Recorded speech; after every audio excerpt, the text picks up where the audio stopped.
안녕하세요. 오심이 됐습니다. 저 식사를 좀 길게 했죠. 분명히 바로 직전 에피소드에서 김치찌개가 다 끓었기 때문에 다 먹고 금방 돌아오겠다고 했었는데 먹고 나니까 또 배가 불러가지고 또 잤습니다. 잤어요 그냥. 겨울에는 잠이 많이 옵니다. 그래서 자버리는 바람에 또 한참 하루 종일이 지나갔고요. 다시 이제 새벽을 맞이해서 녹음을 하고 있습니다. 일단 저기 그 어떤 그 신기가 또 나와야 녹음을 할 수 있는 거기도 하고, 그래서 그런 거니까 양해를 좀 해주시고요. 일단 당장은 큰 돈이 안 되지 않습니까 이게? 제가 뭐 돈 벌려고 하는 건 아니지만 그래도 구독자가 갑자기 확 는다거나 뭐 이래야 되는데 아직까지는, 물론 500분이 넘어서 이제 600분을 향해 다가가고 있습니다. 뭐 이 모든 분들에게 한 분 한 분 다 감사하고 소중한, 어떻게 보면 개국 공신 같은 입장이니까 늘 막 감사한 마음을 가지고 있고요. 제가 여러분들이 이제 팟빵이라든지 유튜브 게시판에 댓글 다시는 거를 많이 읽어봅니다. 많이 읽어보고 또 많이 배우고 또 이제 그 고민해서 이제 반응을 달아드립니다. 그 중에는 너무 쩝쩝거린다. 그 다음에 이제 뭐 물 마시는 소리라든지 기침하는 소리가 너무 많이 난다. 오디오에 좀 신경을 써달라. 뭐 이런 분들이 계시는데요. 그 쩝쩝거리는 소리가 들리면요, 그냥 ASMR이라고 생각해 주십시오. 왜냐하면 제가 이걸 나중에 따로 이게 뭐 오디오를 조정한다든지 또는 이제 편집을 한다든지 하는 게 아니기 때문에 그냥 바로 올립니다. 가급적이면 제가 녹음을 하고 나서 거의 한 20분 내에 올리거든요. 그런 게 좀 있습니다. 그래서 편집을 할 수가 없습니다. 뭐 그런 기술도 없고 또 그만큼 편집에 시간을 들이느니 차라리 분석 하나를 더 하는 게 낫다, 이런 생각이기 때문에. 게다가 여러분들이 이제 여러분 회의실 같은 데서 마주 앉아가지고 이제 회의를 할 때 그 상대방이 쩝쩝거린다고 해서 뭐라고 지적하지 않지 않습니까? 그러니까 제가 예를 들어가지고 만약에 이제 10만 명이 넘어가는 그 유튜버가 돼가지고 뭐 실버 버튼을 받고 뭐 이렇게 되면 아마 한 달 수입이 뭐 몇백은 되지 않겠습니까? 그렇게 되면 제가 이제 매번 그 녹음실에 가서 녹음하고 또는 이제 스튜디오를 만들어 가지고 그 좋은 방송 장비 이런 거 카메라 같은 거 이제 사가지고 좀 와이드하게 화면도 보여드리면서 방송을 만들고, 뭐 별도로 이제 영상 편집 같은 것도 뭐 전문가한테 의뢰해가지고 할 수 있도록 노력을 하겠습니다. 하지만 지금은 아직 600명이 안 됐기 때문에 유튜브는, 팟빵은 아직 400명이 안 됐어요. 그래서 당장은 어떻게 할 수가 없다. 예. 일단 그런 말씀을 드리고요. 그 뭐 킁킁거리는 거라든지 기침하는 거는 제가 이제 감기가 다 낫게 되면 뭐 많이 사라지지 않을까 싶습니다. 그리고 이제 아무래도 이제 거대한 장기판 관련해 가지고 뭐 기다리시는 분들 꽤 많으십니다. 꽤 많으신데 그 지금 당장 상황을 봤을 때 거대한 장기판이 이제 단시간에 재개될 가능성은 없어 보입니다. 뭐 저도 사실 뭐 제가 하는 게 아니기 때문에 그거는. 그리고 저 스스로도 뭐랄까요, 거기에 대해서 이제 약간 좀 회의적입니다. 왜냐하면 그 원래 물 들어갔을 때 노를 져야 되거든요. 저는 이제 그런 마인드입니다. 근데 거장판 같은 경우에는 일주일에 녹음해가지고 그뭐 이걸 쪼개서 올리다 보니까 현안을 잘 다루지 못하는 부분들이 좀 있었고, 그래서 이제 약간 개그쇼 비슷하게 갔었죠. 그리고 또 하나 문제는 저희 이제 거대한 장기판이 소위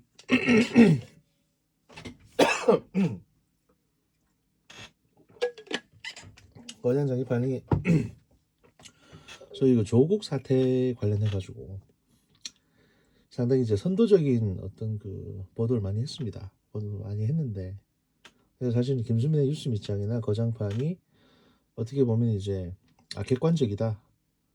또 뭐 그런 찬사를 많이 받았습니다. 사실 그런 찬사를 받게 되면 오히려 더 확대 개편해가지고 보통 이 바람을 타야 되는데 뭐 제작진은 그러고 싶지 않았던 모양입니다. 그렇기 때문에 다시 이제 리셋돼 버렸죠. 예. 그래서 이제 그런 부분이 있어가지고 제가 이제 그게 좀 어떻게 보면 좀 아쉬운 마음이 커서 제가 지금 이제 유튜브라든지 팟빵에 별도의 방송 채널을 운영하고 있기도 합니다. 하여튼 뭐 그런 상황이니까 그렇게 좀 이해해 주시면 감사하겠습니다. 예. 그리고 이제 제가 뭐 말씀을 쭉 드리겠습니다만 이건 지금 당장 오늘 소개해드릴 뉴스는 아닌데요.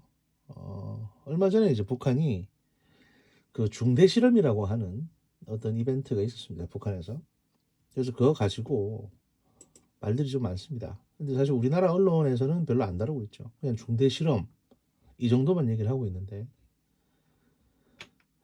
그 제가 보기에는 그거는요. 그 중대 실험이라고 하는 거는 저기 뭐냐 그 고체 연료를 사용하는 그 대륙간 탄도미사일을 개발을 한 겁니다. 완전히 이제 이전까지는 이제 액체 연료를 넣어가지고 그거를 소모하면서 이제 로켓을 발사하는 형태였는데 이거보다 한 단계 더 진보한 게 고체 연료를 사용하는 겁니다. 왜냐하면 액체 연료 같은 경우에는 독성이 높기 때문에 보통 늦어도 발사하기 몇 시간 전에 주입을 해야 됩니다.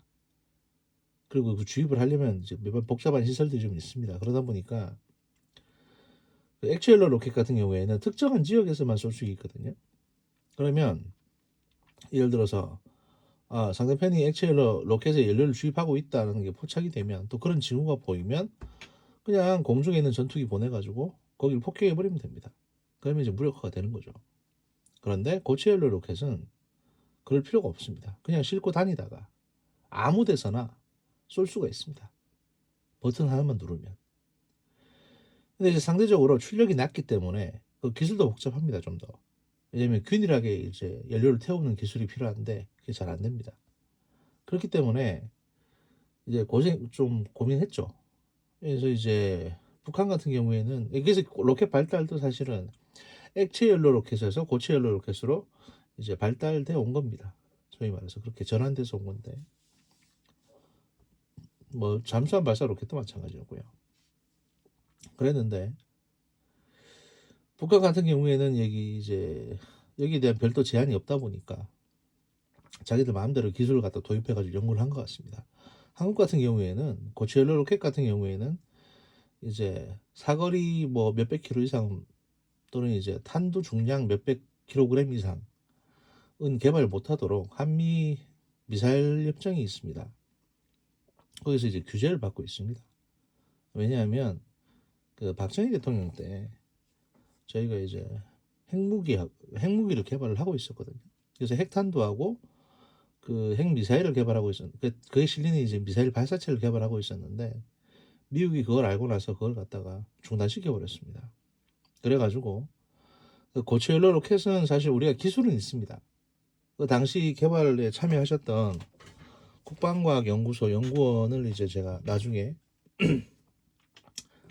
과제차 이제 만나 뵙게 됐는데 그분이 이제 나중에는 그 항공우주연구원에 근무를 하고 계셨거든요. 그래서 이제 만나 뵙게 됐는데 그분 말씀은 80년도 초반에 이제 50 들어와서 그 미국이 이제 개발하지 못하게 협정을 묻고 해서 이제 좀 우리를 압박을 했지만 그 이후에도 국방과학 연구소의 이제 연구진들은 지속적으로 기술을 개발했다. 그래서 우리가 갖고 있는 기술 수준만 따지고 보면 고체 연료 로켓 같은 경우에는 법적 제한이 없다면 뭐 충분히 큰 것도 만들 수 있는 기술은 있다라고 하셨습니다. 반면 이제 테스트를 충분히 못하니까 뭐 여러 가지 변칙적인 방법을 사용해서 개발을 해야 하긴 했지만 그럼에도 불구하고 만약에 우리가 이제 핵탄두가 탑재된 미사일을 만들어야 된다고 한다면 한 달만 주면 충분히 만들 수 있는 기술은 있다라고 얘기를 하시더라고요. 근데 그거는 뭐 아주 긴급한 상황에서 얘기고 지금 상황은 이제 북한이 그 장거리 탄도미사일, 그러니까 북한도 그 단거리를 날아가는 고체 연료를 사용하는 그 핵미사일은 가지고 있습니다. 그 잠수함 발사용 핵미사일 북극성이 바로 이제 고체 연료를 사용하는 중단거리 탄도미사일이죠. 그런데 이제 그렇게 되면 잠수함이 물속에 있다가 만약에 북한 본토가 공격을 받으면 이 보복 발사를 하게 되는데, 그 전에 잠수함이 만약에 이제 우리 쪽이나 미국 잠수함에 포착되면 바로 격침시켜 버릴 테니까 보복 발사를 못 하게 되죠. 그리고 북한의 잠수함 기술은 그렇게 뛰어나지 않기 때문에 우리한테 요격당할 가능성이 높습니다. 이렇게 되면 북한은 보복 능력을 가진 핵미사일을 사실상 가지고 있지 못하게 됩니다. 그런데 만약에 북한이 얼마 전에 했던 중대 실험을 통해서 미국까지 날아갈 수 있는 장거리 대륙간 탄도미사일을, 고체 연료를 사용하는 대륙간 탄도미사일을 개발했다면 이거는 얘기가 달라집니다. 이 미사일은 북한의 영토 안에 어디든지 숨어 있을 수 있습니다. 그게 이동기지든 고정기지든 간에, 심지어는 차량이나 열차에 실어서 계속 이동하다가 보복이 필요하다 그러면 버튼 하나만 누르면 바로 발사가 가능하거든요. 특별한 준비 없이. 이렇게 되면 이 미사일을 모두 사전 제거하지 않는 한 북한의 지도부라든지 뭐 참수작전이나 이런 거를 할 수가 없게 됩니다.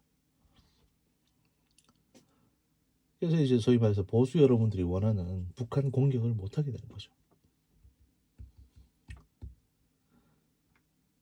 그래서 북한 입장에서는 자국의 방위력이 한 단계 더 높아졌다, 이렇게 얘기를 하는 겁니다. 근데 사실 북한이 미국하고 서로 이제 핵미사일을 교환하면서 핵전쟁을 할 가능성은 거의 없습니다.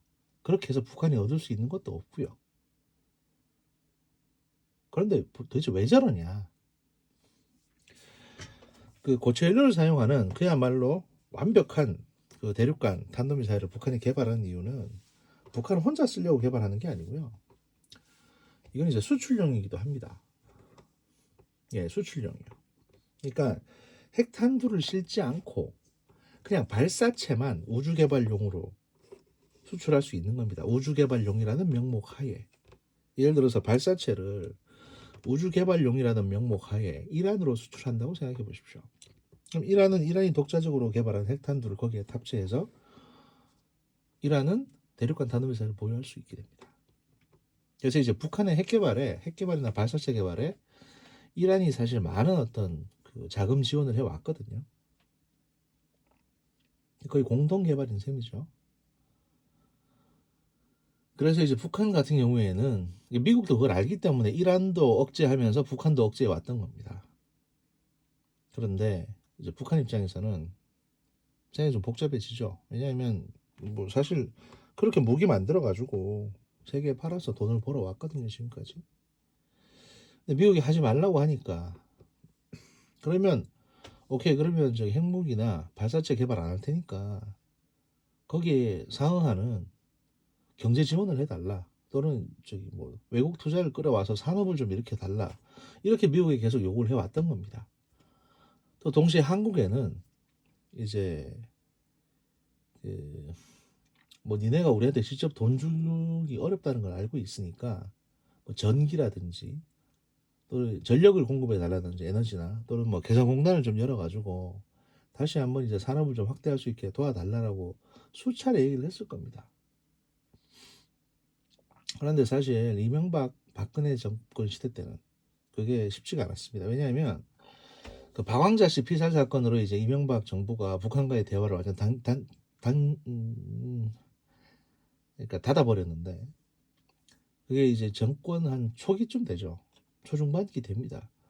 근데 정권 말기쯤 되니까, 이명박 정권 말기쯤 되니까 이명박 정부도 북한과 대화를 좀 재개하고 싶었거든요. 그래가지고 뭐 밀사도 보내고 했습니다.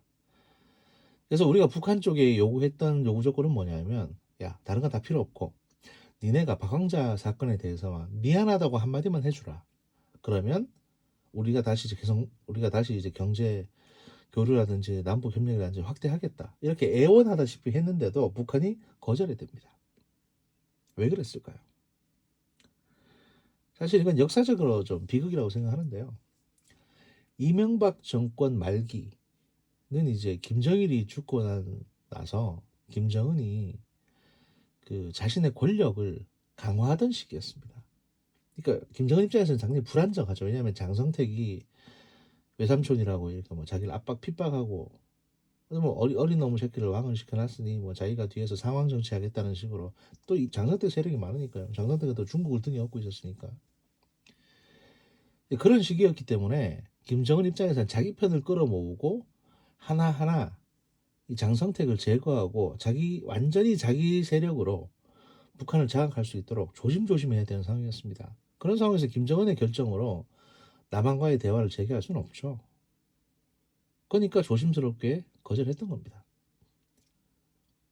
박근혜 정부 때는 사실 가능했었는데 이때는 박근혜 정부가 오히려 북한과의 대화를 거절하는 상황이었죠.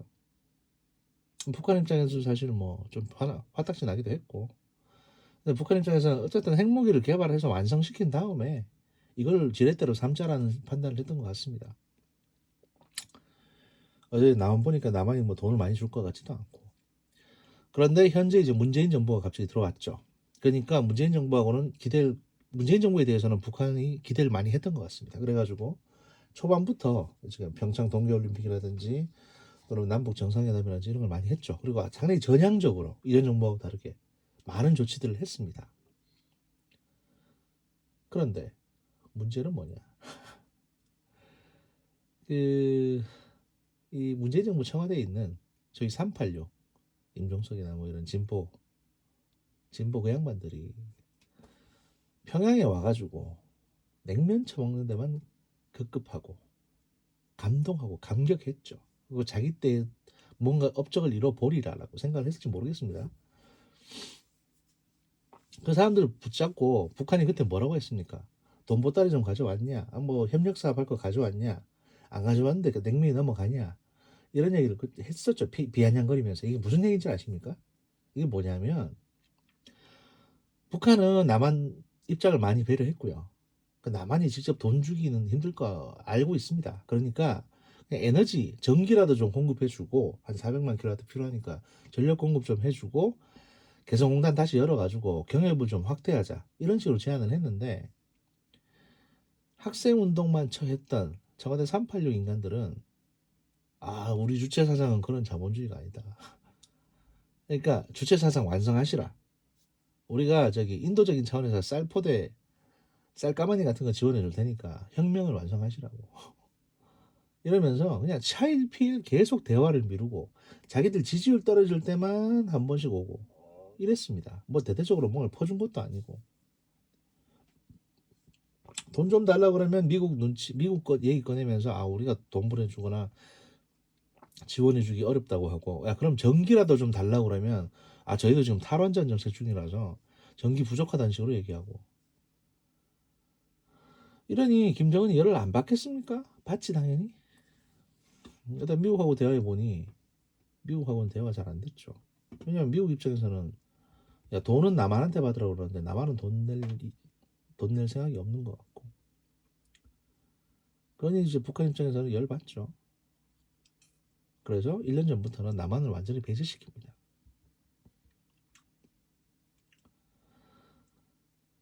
자 이렇게 이제 북한은 고체 연료를 사용하는 장거리 핵탄두가 탑재된 장거리 대륙간 탄도미사일을 확보한 것처럼 보입니다. 이렇게 되면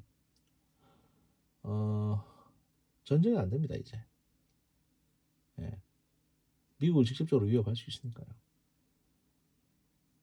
그렇다고 해서 극우분들이 얘기하는 뭐 흡수통일, 우리가 남한에 쳐들어가서 우리가 북한에 쳐들어가가지고 탱크를 몰고 쳐들어가서 북한을 점령하자. 김정은의 목을 따고 잠수작전으로 쟤들을 완전히 무력화시키자. 그리고 우리가 장악해서 우리 땅으로 만들자. 이게 가능한 시나리오도 아닙니다. 예를 들어가지고 우리가 북한을 공격해서 김정은이 죽는다고 생각해 봅시다. 그러면 북한을 우리가 다 지배하실 겁니까? 무슨 돈으로요? 북한 인구가 2,500만 명 정도 됩니다. 그 사람을 다 죽일 겁니까? 100명도 못 죽일걸요 아마? 그러면 그 2,500만 명을 무슨 돈으로 먹여 살리실 건데요? 세금 더 내야 되는 거 아닙니까? 이렇게 되면. 게다가 걔들 취업은 또 어떻게 할 겁니까? 못해도 실업자가 한 1,000만 명은 나올 텐데 이 1,000만 명 취업시킬 직장이 있습니까? 우리 혼자 힘만으로 북한 통제 못합니다. 지금 당장으로는 우리 재정이 지금도 재정 적자가 누적되고 있는데 우리 재정으로 북한 감당 못해요. 그렇다고 중국이나 미국한테 손 벌릴 겁니까? 도와달라고? 지금 만약에 지금 상황에서 뭐 김정은이 갑자기 사망을 한다고 칩시다. 그러면 중국, 미국 다 끼어들어야 돼요. 북한 땅을 쪼개가지고 관리 체제에 들어가야 된다고요. 우리는 배제한 채 유엔군 사령부나 중립국 정전 뭐 감시 중립국 감시위원회 이런 애들이 유엔 차원에서 들어가서 북한을 쪼개가지고 관리해야 됩니다. 그 나라 돈으로. 우리는 독자적으로 북한을 관리할 돈이 없어요. 그렇다고 해서 입 늘어난다고 그만큼 사람을 죽일 수 있는 것도 아니고 애당초 운영할 수 있는 깜냥도 안 되면서 무조건 쳐들어가자고 하는 극우도 사실은 대책이 없는 겁니다.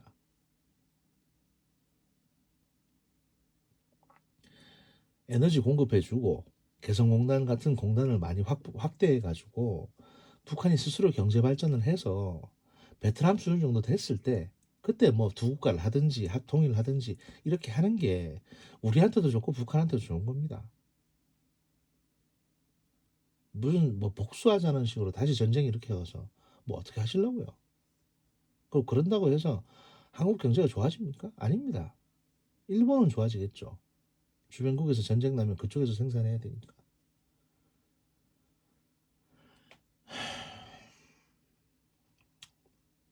우리가 2년 3년 차일피일 시간 보내는 동안 북한은 이미 대륙간 탄도미사일을 확보를 했고요.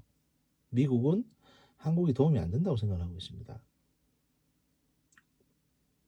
우리가 어떤 식으로든 자금 지원을 북한에 해주려고 마음먹었으면 해줄 수 있죠. 못했어요. 근데 전기라도 보내면 됩니다. 근데 전기를 못 보냅니다. 왜냐? 그걸 보내게 되면 현 정부의 탈원전 정책이 완전 쓰레기라는 걸 본인들이 인정하게 되는 거니까. 그걸 번복해야 되거든요. 그럼에도 불구하고 소위 국정원에서 면접 보는 면접관이라는 새끼는 박사학위를 가지고 있는 후보들을 경력직 분석관 후보들을 앉혀놓고 한다는 소리가 앞으로 남북한이 이제 군비 축소할 것 같은데 전망이 어떠냐는 식으로 묻고 앉았습니다. 군비 축소는 무슨 군비 축소를 해요? 그러니까 한 달, 그러니까 6개월 앞도 못 내다보는 인간들이 그 자리를 차지하고 있는 겁니다. 분석관이라는 이름을 달고 겉멋만 들어가지고 바른 말하는 사람들은 다 밖으로 내보내고요. 제가 솔직히 까놓고 얘기해가지고 여러분들이 그런 생각 하실 겁니다. 막 국정원이나 국회나 이런 데 있는 또 청와대나 이런 데 나가 있는 사람들이 또 거기서 분석한다는 사람들이 대단할 것처럼 생각하시잖아요. 오히려 그 반대입니다. 잘 몰라요. 세상이 변하는지 나라가 변하는지 잘 모릅니다. 왜냐하면 루틴하게 하던 일만 해왔거든요. 그리고 가장 현장 정보만 받아보니까 큰 그림을 못 그립니다. 가끔씩은 이 사람들이 학교에 가서 국제정치학을 배우고 이런 이론에서는 이게 적용이 안 된다, 된다 또는 뭐 미국에 가서 미국 쪽에 지금 동향이 어떤지도 보고 그 다음에 무기체계가 어떻게 개발되고 있는지도 보고 방위산업이 어떻게 되고 있는지 보고 이걸 포괄적으로 봐야 되는데 현장에 하루하루 출근해서 현장 정보 분석하는 사람들은 그럴 시간이 없습니다. 그러다 보면 그런 분석이 안 됩니다. 그러니 결국 위에서 요구하는 분석 보고서 청와대가 보기 좋다고 생각하는 분석 보고서만 작성해 올리는 인간들만 남게 되고요. 그런 분석 보고서들은 제대로 된 예측을 못하게 되는 겁니다. 그러면 현 정부의 불편한 얘기를 어떻게 하겠습니까? 저 같은 사람이 만약에 그 뭐 전기를 공급해주고 뭐 이런 분석 보고서 올린다고 칩시다. 그러면 그거 부속실에서 바로 걸러질 겁니다. 대통령 눈에까지 안 가요. 왜냐면 지들 보기에 마음에 안 드니까.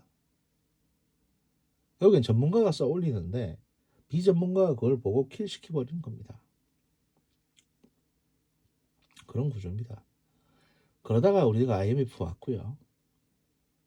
그러다가 북한이 핵개발까지 하게 된 겁니다. 에, 첫 번째 뉴스를 소개도 못하고 여기까지 왔네요. 일단 1부는 여기서 마치고요. 제가 바로 2부 녹음을 해서 올리도록 하겠습니다. 지금 바로 2부 녹음하겠습니다. 감사합니다.